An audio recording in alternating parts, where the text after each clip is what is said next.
بسم اللہ الرحمن الرحیم. السلام علیکم. I am Ma'am Aisha, Urdu teacher of class 7th. Today we will start our new lesson, so please take out your books of Urdu grammar, page number 6. Today our topic is essay Qaid-e-Azam. So dear students, let's start. First of all, I will tell you about the method of writing an essay, that how we can write an essay. مضمون نویسی کے آداب و اصول. کسی موضوع کے متعلق اپنے خیالات خوبصورت اور موضوع الفاظ میں تسلسل کے ساتھ تحریر کرنا مضمون نویسی کہلاتا ہے. مضمون نگاری. مضمون نگاری ایک فن کی حیثیت رکھتا ہے. اس کے ذریعے مضمون نگار علمی، ادبی، تاریخی اور دیگر معلومات تحریری شکل یعنی لکھ کر دوسروں تک پہنچاتا ہے. اچھا مضمون لکھنے کے لیے ذخیرہ معلومات اور خزانہ الفاظ کے ساتھ ساتھ وسیع مطالعہ اور لکھنے کی مشق ضروری ہے. مضمون نگاری کے لیے درج ذیل اصولوں کا خیال رکھنا ضروری ہے. نمبر 1، مضمون لکھنے سے پہلے اس موضوع کے تمام اہم پہلوؤں کا ایک خاکہ ذہن میں بنا لیا جائے جس پر مضمون لکھنا ہے، جیسے مضمون کی تمہید، نفس مضمون، مضمون کی ترتیب. نمبر 2، اپنے خیالات کا اظہار آسان اور پر اثر انداز میں کیا جائے. نمبر 3، تحریر میں الجھاؤ، الفاظ کی تکرار یعنی ایک ہی لفظ کو بار بار لکھنا اور غیر ضروری باتوں سے پرہیز کیا جائے. نمبر 4، تحریر میں تسلسل یعنی تحریر کو کنٹینیو رکھنا، ربط یعنی کس چیز کا ربط کس سے رکھنا ہے، ترتیب اور دل نشینی ضروری ہے. نمبر 5، جس موضوع پر مضمون لکھنا ہو اس کے متعلق زیادہ سے زیادہ معلومات حاصل کر لی جائیں. جب تک ذہن میں معلومات کا ذخیرہ نہ ہو قلم نہیں اٹھانا چاہیے، اس لیے کہ ایسی صورت میں مضمون مواد سے عاری یعنی خالی اور افادہ یعنی فائدے سے خالی ہوگا. مضمون کئی پیراگرافوں میں تقسیم کر کے لکھنا چاہیے. پورا مضمون ایک پیراگراف میں لکھنا غلط ہے. اس کا طریقہ کار یہ ہے کہ جب ایک قسم کی بات مکمل ہو جائے تو پیراگراف بدل دیا جائے. نئی سطریں ایک ڈیڑھ لفظ کی جگہ چھوڑ کر شروع کی جائیں اور باقی سطریں اپنی جگہ پر ہی لکھی جائیں. نئے صفحہ کے ساتھ اگر اقتباس بھی نیا شروع ہو رہا ہو تو جگہ چھوڑ کر لکھیں، ورنہ جگہ چھوڑے بغیر لکھیں. مضمون کا آغاز دلچسپ اور پرکشش جملوں سے کیا جائے تاکہ قاری کا ذہن مضمون کی طرف مائل ہو. اپنی بات کم الفاظ میں کہنے کی کوشش کی جائے اور غیر ضروری باتوں سے پرہیز کیا جائے. مضمون کے 3 اجزاء: تمہید، نفس مضمون اور اختتامیہ.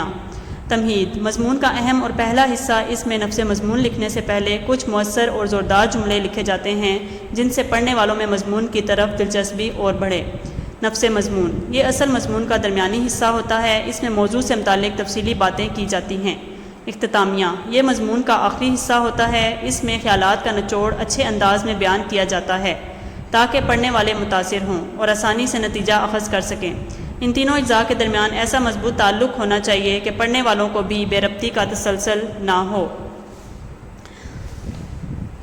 قائد اعظم محمد علی جناح. اور ٹاپک: پیدائش، تعلیم، ملازمت اور وکالت، سیاست میں حصہ، نظریات میں تبدیلی، قیام پاکستان، خرابی صحت اور وفات، بابائے قوم.